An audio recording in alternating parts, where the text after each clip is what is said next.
Greetings and salutations, everybody. Welcome to Open Mic here on my YouTube channel. I'm, of course, your host, John Campea. What is Open Mic? Well, every day on the John Campea Show in the mornings, we save some time to take open live questions from everybody. But here in the afternoons, that's all we do is just nothing but open live questions, and we have a lot of good times doing it. So, we're not going to waste any time today. Let's dive right into it, and we are going to get started with Ben Rayner, who writes, 2 weeks until The Gifted comes back. Have you seen the really cool promos they've been putting out? Looks so amazing and cool. I love The Gifted. It was one of those shows that I didn't have a lot of high hopes for. Looked kind of cheesy to me. Then I gave it a shot last year when it came out, and I gotta say, I really liked it. I enjoyed it a great deal. I've only seen one trailer for this season, and I think it was the very first one they put out months ago, so I haven't really been keeping up to date with all the promo spots, which is fine. I don't need to see promo spots. That's cool. But I'm excited about it. I cannot wait. If you have not, you still got time. If you haven't watched The Gifted Season 1 yet, go back and watch it. You got time to get caught up before the new season starts. But it's a very different, very television take on the X-Men world, but I thought they did a really nice job of it. It doesn't replace the movie world. It would never fit in with the movie world, but just as their own take and their own incarnation, it's really quite good. So get on that if you have a chance. SSJR Goku Black writes, which NFL team impressed you the most in week 1, and which team disappointed you? The one that impressed me the most was the Baltimore Ravens. Granted, they were playing the Buffalo Bills, but Buffalo Bills aren't that horrible. They're bad, but they're not that horrible, and they made them look really horrible. So really impressed with the Baltimore Ravens. The team I was disappointed in is the Pittsburgh Steelers. Yes, I know they're short one very key man. I get it. But you're playing a team that has only won one game in the past 2 seasons combined. And you tied them. So, yeah, I expected more out of the Pittsburgh Steelers. So, yeah, those are the teams that I'm most impressed with and the team I'm most disappointed with after just, granted, it's just week 1. Let's see how the rest of the season unfolds. All right, Rodney Hurd writes, gee, that's funny. I've never seen garbage eat garbage before. Excuse me, sir, I think you're in my favorite seat. Well, come and get it for us. The end of Superman 2. When Clark comes back and gets a little, Now, when you think about it, though, that's kind of a little bit of a dickish move by Superman, right? He's a god. And he decided to come back and put a whooping on some just average mortal man. Granted, he had it coming to him. But still, that was a little bit of a dick move. But yeah, the great ending to Superman 2. ZOMG Ruler writes, hey John, I've seen some pundits proclaim that they are done with all things DC after seeing the first couple of DCU films. Do you think that's unprofessional? Well, I mean, yes, it's unprofessional, but who cares? I mean, a lot of times, there are people, I remember when I was running the movie blog, and people say, that's unprofessional of you. I'd say, screw you. When did I ever say I'm professional? When did I ever proclaim that I'm a professional and I'm going to do this the professional way? I can do whatever I want. I'm a film fan. I can do and say whatever I want. As long as I make it clear it's just my opinion, I can have any opinion that I want. Whether or not it's professional. Now, if somebody works for Variety, if somebody works for Deadline, if somebody works for The Hollywood Reporter, that's a little bit different. Then you do need to be professional. But if you're just some online pundit, and we're a dime a dozen. If you're just some online pundit with your own YouTube channel, your own blog, or your own podcast, it's up to you to decide if you want to be professional or not. It's up to you to decide. I don't choose to be professional. I could give 2 squirts of piss about being professional. I really don't care. All I care about is giving you my honest opinion. And you may like my honest opinion, you may dislike my honest opinion, but all I care about is giving you my honest opinion. If I don't want to go see a certain movie because the trailers don't appeal to me, you can accuse me that that's unprofessional. That's fine. I never said I was a professional. I'm a film fan. I'm a film pundit. I'm pretty good at what I do, but I choose to do it a certain way because I don't work for anybody. I have there's nothing out there that says I have to act in a professional way. I can do whatever I want to do as a film fan. So is that unprofessional for some? Yeah, that technically films you want to. Now, coming from some fan and an online film pundit with you professional conduct as far as which movies you will, as far as and what movies you don't want to see, throw that out. Lopez writes, remember the heroes and innocent lives lost during 9/11. Crazy, it's been 17 years. It is crazy how long. I still remember where I was. As a matter of fact, let me just pull something. I remember where I was. Let me just grab this picture here. Okay. I remember where I was. I was actually in an airport. I was in an airport when 9/11, on 9/11, September 11th, I was in an airport. I was getting ready to fly from Saskatoon, Saskatchewan, Canada, back to Toronto to visit family. And I was in the airport, and just as I was leaving for the airport, we heard a report that there was a plane accident in New York City. And that apparently a plane had crashed into one of the World Trade Center buildings. And that's what it was when I got into the car. It was an accident had happened in New York. When I got to the airport, nobody was using the word accident anymore. It wasn't an accident anymore. The second plane had hit. And I remember being in the airport and standing there watching the TV monitor with about 100 other people. Obviously, our flights weren't going anywhere. all air traffic was shut down that day. But anyway, one of the American news now, I think it might have been ABC, they were there. This is actually a picture. This is me in the Saskatchewan airport watching the TV monitor. This is me 17 years ago. 17 years ago today, standing and watching the television monitor as the drama and history began to unfold. As the world as we knew it was kind of becoming unraveled. And I think, just look at the face of the guy behind me too. Like, that was all of us. We were all standing there completely dumbfounded, watching what was going on. And it is a day that changed the world. And thank you for bringing up the people and the people who lost their lives and the heroes who lost their lives that day. All right, let's move on here.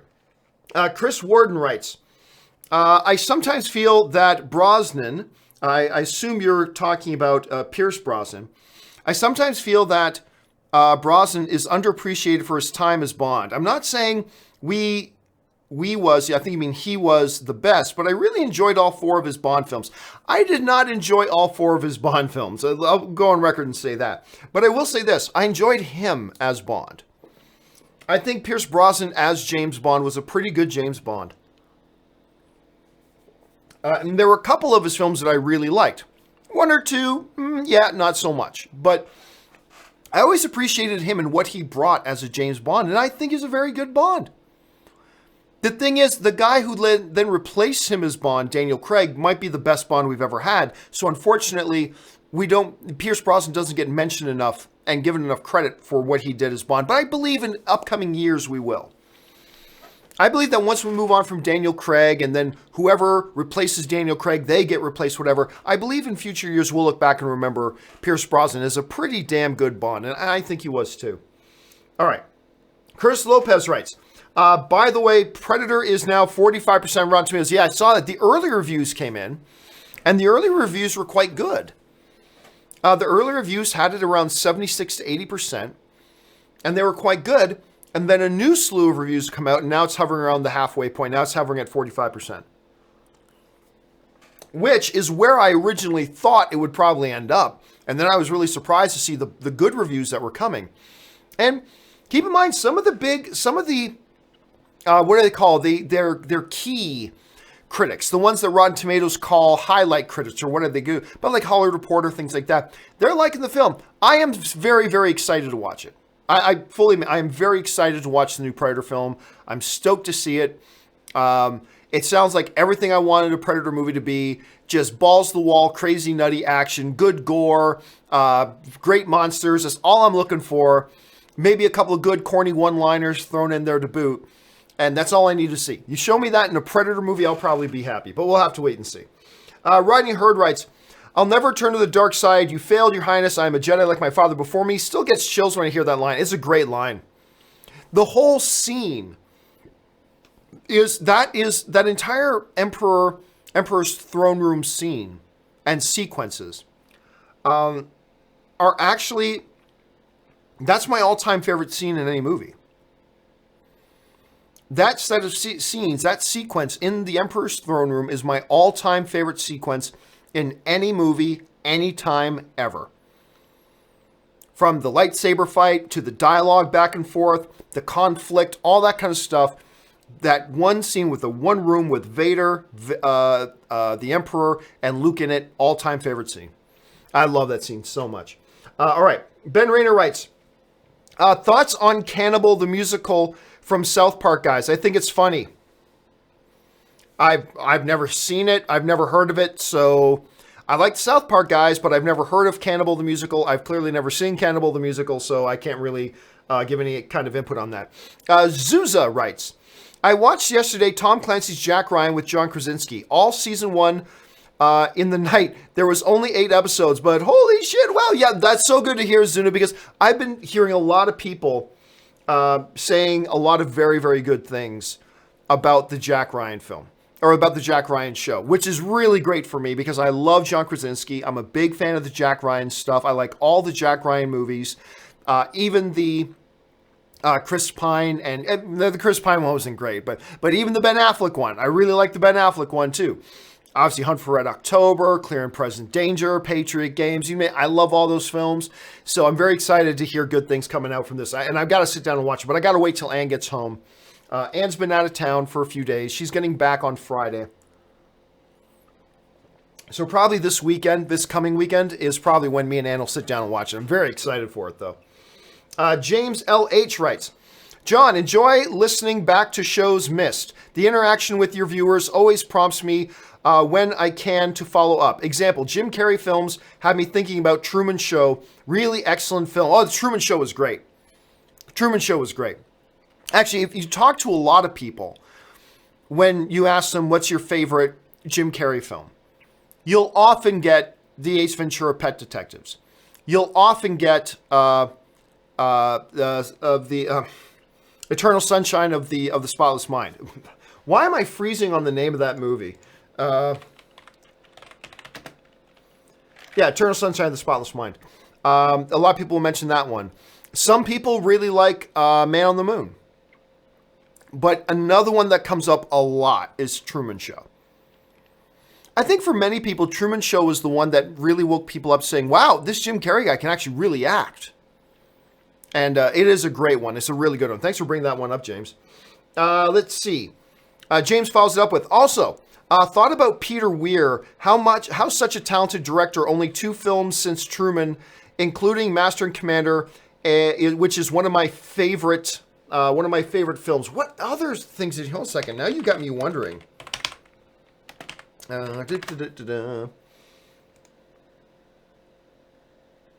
Let's see. Oh my gosh, yeah. Master and Commander was the last one that he did. Wow. Why did he stop after that? Oh, and and he did Dead Poet Society. We knew about that. We knew he did Witness.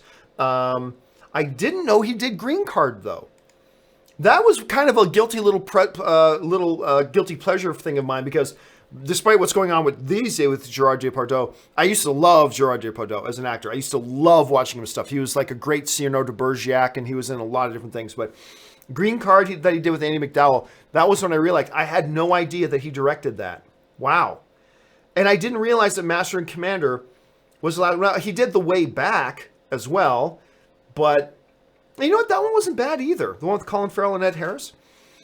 That one wasn't bad either, but I didn't realize 2010 was the last time he directed a film. Wow. This is one of the things I love about Open Mic. You bring up these little things. It's like, well, I didn't even realize that. Thanks for bringing that up, James. Vrinder Singh writes, Ricardo Montalban's Khan is definitely in my top 10 best villains of all time list. Where would you rank him? I'd put him in my top 10. Yeah, Khan is in the top 10. If you go strictly sci-fi, fantasy sci-fi villains, probably top 5. Overall villains, I put in my top 10.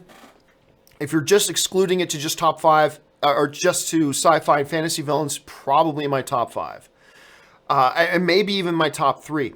I mean, obviously, you've got Vader is all-time number 1. For sure that. But yeah, Khan is one of the best. And, you know, it's not a coincidence that the second Star Trek film with Ricardo's Khan is pretty much universal. I mean, not everybody, obviously, because all film is subjective, but almost universally across the board. When you ask people, what's the best Star Trek movie, they almost all say Star Trek Wrath of Khan. And such an incredible villain is definitely one of the big reasons for that. All right. Anthony C. writes, what do you consider the new Halloween and Terminator movies that ignore prior sequels? Soft reboots, pseudo-sequels? That's a good question. It's becoming a bigger thing because we got Terminator doing it.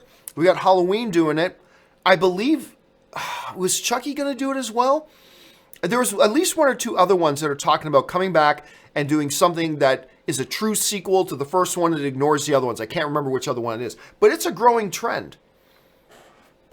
And if Halloween knocks it out of the park, and if Terminator knocks it out of the park, you're going to see a lot of films start doing it.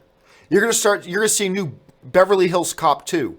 But they already did a Beverly Hills Cop 2. No, forget. Number 2, number 3 don't exist. New Beverly Hills Cop 2. You watch, there's going to be a whole new slew of those things. Now, of course, that's predicated on a huge if Halloween is a big success, and if the new Terminator is a big success. But if those two are, I still don't know that we'll have a name for it. I wouldn't call them soft reboots. I wouldn't call them pseudo-sequels. I'm not really sure what to call them. At that point, someone's got to coin a phrase for it. But I'm telling you, man, if these two films do well, you're going to see a lot more franchises go back and do it as well. Adam Douglas writes, could a Greatest Showman 2 happen? Made $435 million worldwide on an $84 million budget, nominated for 1 Oscar. I know the story wraps up, but I'd love to see it continue. I don't know, man. I think the story was told. I mean, there really was nowhere else for that story to go. It was done. I mean, look, the reality is no sequel ever needs to be made. Not even The Empire Strikes Back needed to be made. As a matter of fact, no movie in history has ever needed to be made. So I'm not just saying that The Greatest Showman 2 doesn't need to be made. That goes without saying. But I really don't know. It didn't leave any opening for them to do another story. The story was told and it completely concluded. And then they even flash forward in time to show where things went later on. So it's not like even we can just go back and revisit these characters again. So I'm going to say I'd be perfectly happy with them not doing it. And I love The Greatest Showman. I had a great time at that movie. The music's so great and Hugh Jackman's great. But honestly, I'd rather just see Hugh Jackman do another great musical. I'd rather just see Hugh Jackman do another great musical rather than go back and do a Greatest Showman 2. I just don't see anywhere for that to go. So I don't really see a need for it. Then again, no movie ever needs to be made, but I just don't see a practical way to do it. So yeah, if I'm a studio head and I got a choice between doing a Greatest Showman 2 or doing another musical with Hugh Jackman, I'm going to do another musical with Hugh Jackman. That's just kind of how I see it. But I adore that movie, man. Absolutely adore it. All right, Anthony C. writes, if Sony takes Spider-Man back, can they continue to build on the storylines of the MCU Spider-Man movies? If so, should they? No, they wouldn't be. I'm sure they wouldn't be able to. Because if they end this arrangement and they take Spider-Man back, that severs any connection between the Sony and MCU.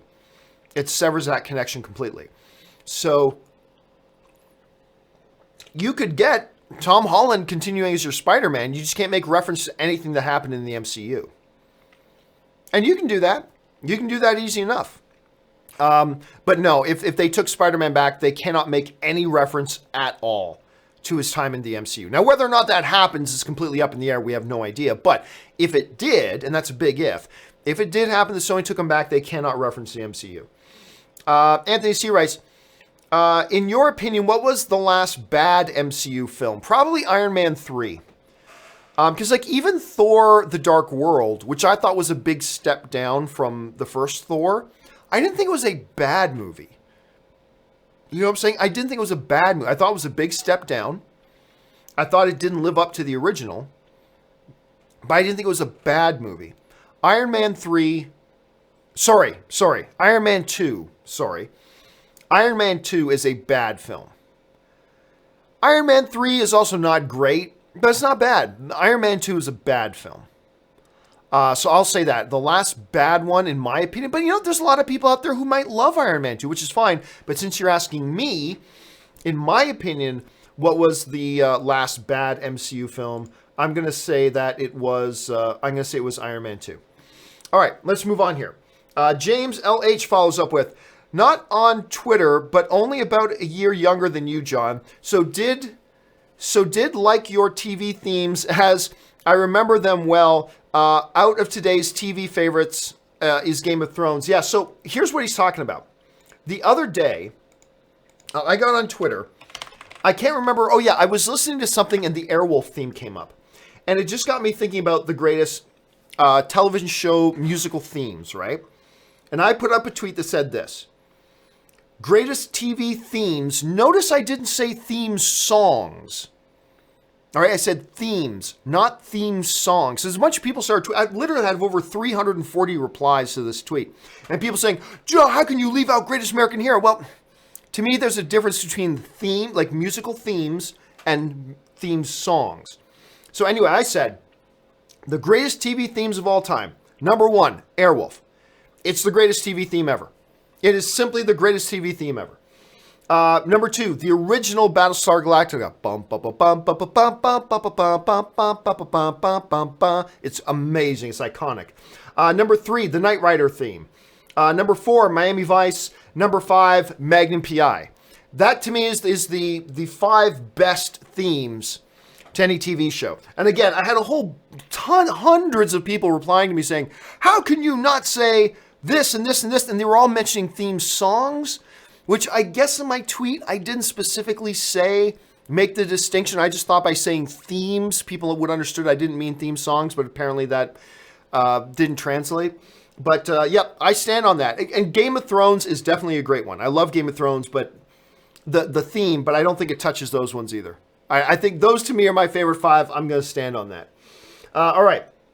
Let's see. James LH follows up. About TV, I know you've said you don't watch a lot, but have you seen Killing Eve? If so, do you recommend it as it starts on BBC this Saturday? I have watched Killing Eve, and I have talked about it on my shows. I loved it. I got hooked on it because a couple of friends of mine I know both saw it and both said it was some of the best TV they've seen in years. I'm like, really? That good? So I saw it was only like 8 episodes or something like that, so I fired it up. It's great. Sandra Oh stars in it. I can't remember the name of the girl who plays Eve, but she's stellar, like just stupid good. Stupid good. And it's just fab. The story's great. It's got great pace. It's got great dialogue. If you haven't seen Killing Eve, check it out. And I'm looking forward to season 2 starting because I love that show. I really do. Anthony C. writes, Infinity War is the craziest theater experience I've ever been a part of, especially with Thor appearing towards the end. What was the craziest crowd you ever had? I think the craziest crowd I ever had was the first Avengers movie. And it was with a bunch of film critics. You know, a bunch of jaded, grumpy film critics. I saw the first Avengers film for the first time with a theater at the El Capitan Theater in Hollywood filled with those people. And everybody was bouncing off the walls. And in particular, in the final big battle in New York, when Hulk starts going crazy on everybody and smashing everyone.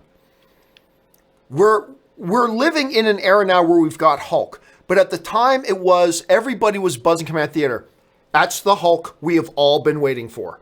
That is the Hulk we have all been waiting. And everybody was buzzing and bouncing in their seats and just going, losing their minds. Bunch of jaded, grumpy film critics were just losing their fool minds over it. It was incredible. It was absolutely spectacular. And I'm completely with you. Like when Thor shows up in Avengers Infinity War, every audience I've been in has gone crazy at that point. And it doesn't hold a candle to that one theater I was in years ago when the first Avengers movie played and Hulk started going nuts on everybody.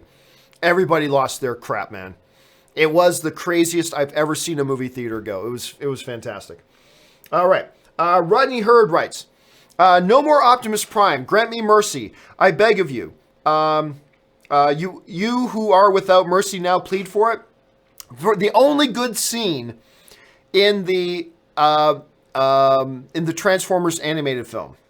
No more Prime, grant me mercy, I beg of you. You who are without mercy, plead for it? I thought you were made of sterner stuff, Megatron. I mean, it's the only good scene in that movie that just gave all of us the middle finger. But yeah, that was a great scene. One shall stand, one shall fall. Javier Rios 405 writes, I'm guessing he, Channing Tatum, Gambit, I think you probably mean I'm guessing the Channing Tatum Gambit movie is probably dead. Kind of a shame, was looking forward to it. I don't think it's dead. I'll be honest with you, I don't think it's dead. I think they're still working on it. I'm not kidding. I think they are actually still working on that movie. And you know what? Despite the fact that I've had a number of films the last 2 days that I'm saying, I don't think that film's going to happen. I don't think that film's going to happen. I don't think that film's going to happen. I think the Gambit movie's going to happen. Whether that's a good or a bad thing, I don't know. We'll have to wait and see. But I really do think that Gambit film's going to happen at some point. I certainly can't guarantee it. I wouldn't put any money on it. But if I had to take a guess, I'm going to guess that Gambit movie's actually still going to happen. Let's see. Rodney Hurd writes, you said before the best villains of Star Trek are the Klingons, but what do you think are the best villains of the TNG era? Khan is the best villain, but your best group of villains clearly is always the Klingons. I mean, whether you're talking Next Generation, Deep Space Nine, whatever, the quintessential villains, or at least antagonists, if you will, depending on how you choose to look at it. The quintessential antagonists of the Star Trek universe are the Klingons. Always have been, always will be, man. Always will be. If you wanted to say specifically the Next Generation era, some would be tempted to say the Borg. I don't know. I mean, Romulans, you know what? Probably Romulans. When you really go over the history of the show, Romulans probably stand up as their most consistent foil. It's almost like in many ways the Romulans took the place of the Klingons as the chief antagonists. I'm not underplaying the role or the importance that like the Borg played, but if you're really looking for who are the chief antagonists to Starfleet, once you get in the Next Generation, I think I'm going to go Romulans. That would be my guess at any rate. Javier Rios 105, lost him. Let's see. Here we go. Javier Rios 105 writes, I also enjoyed all of Brosnan's James Bond films. I thought they were all solid movies, even Die Another Day. Well, yeah, I'm not so, again, I'm not so sold on Die Another Day. There are a couple that I don't, but again, I am a fan of Pierce Brosnan's James Bond. He was cut from the Roger Moore cloth. You know, I talk about this sometimes. There are two archetypes to James Bond. There's Roger Moore and there's Sean Connery. And they both represented different James Bonds. Roger Moore, and they were both suave and they were both badass. But truly, the suave James Bond was Roger Moore. The badass James Bond was Sean Connery. And, you know, Pierce Brosnan is one of those Bonds, I believe, that was very much cut from the Roger Moore cloth. You know what I mean? And he was great in it. He really was. I loved him as it. That's not to say he didn't also have badass elements to him. Of course he did. But which is all one of the reasons why Daniel Craig, I think, is my favorite James Bond. There's never been a Bond that truly is the merging of those two DNAs. He is the suaveness of Moore and the badassness of Connery. And that's why I kind of like, that's why I love Daniel Craig as Bond so much. Warren Lucas writes, over under 20%, Captain Marvel ends with Carol getting the message from Nick Fury. I am going to go under. Under. I believe it happens in the movie. I believe it happens earlier in the movie. I don't believe it happens at the end. I believe, and I base this on nothing, it's just pure fan speculation. And I may completely change my mind tomorrow. But for right now, I believe that she's going to get that message sometime earlier in the film. And getting that message is going to help dictate and set the direction of the rest of the film. I really do. I think that message is going to play a part of the film. Again, I have nothing to back that up with, and maybe I'll change my mind on that stupid fan theory tomorrow, but that's what I'm thinking right now. We'll have to wait and see. So I'll take the under on 20%, Warren. ZCMZ Zombie Custom Maps writes, do you think it's a red flag that Venom hasn't presented at TIFF? No, it's not really a TIFF kind of movie. Venom is not a TIFF kind of movie. So, no. No, not at all. Not every movie goes to present at TIFF, nor should they. So absolutely not. No, I don't see that as any sort of negative thing at all. Again, Venom may suck, but I don't think not playing it... There's lots of films that don't play at TIFF. I don't think not playing at TIFF is any kind of a red flag. Not at all. Not in the least. Nathan Oswald writes, kneel before Zod. That one of the great lines. Nathan Oswald writes, any reason why Matt didn't know Peter was Spider-Man? Oh, any reason why May didn't know Peter was Spider-Man? Any reason why she should? I don't think there's any reason why she should. Other than the end of Homecoming. I mean, obviously she knows now. But any reason why May didn't know Peter was Spider-Man? May traditionally doesn't know that Peter is Spider-Man. That's traditional. So I just don't think there's any reason why she should. You know, if you want to look at it from that point of view. ZCM Zombie writes, has it been confirmed or still rumored that Far From Home is a prequel to Infinity War? It is not going to be a prequel to Infinity War. It's not going to be a prequel to Infinity War. The whole notion, to me, let's put it this way. It's kind of sad if it is. It's like, really, Marvel, you went back to that well already with Ant-Man. You're going to do it again with another film? Makes no sense to me. So, no, it has absolutely not been confirmed, and it is absolutely, I really don't believe it's going to be a prequel to Infinity War at all. I don't think it's going to be a conference. I actually, as a matter of fact, I take that all back. I believe Kevin Feige has confirmed it all takes place after. Everything that happens after Avengers 4 happens after Avengers 4. So, I think he has confirmed that at some point. So no, Far From Home is not going to be a prequel to Infinity War. Paul writes, thoughts on the pilot of the Purge series. A lot of scenes reminded me of the second movie, which was the only Purge movie I loved. Never watched it, so I can't comment on that, Paul. Sorry. And by the way, second Purge movie is also the only one I liked. I liked the second Purge. You know, I didn't mind the first one either. I didn't mind the first Purge. Quite enjoyed the second one, so my hopes got high for the third one, and the third one sucked. And I didn't even bother with the fourth one. So, meh, there you go. Let's see. Nathan Oswald writes, I'll have the cleavage special. Oh, which one's that from? I can't remember where that one's from. You stumped me on that one. I don't know which one. It to back with the first one, made the second one. I wasn't a big fan of with some strength, and I hope Warner Brothers, they may not. I believe Henry Cavill is the agreement on that. Henry Cavill is the best super.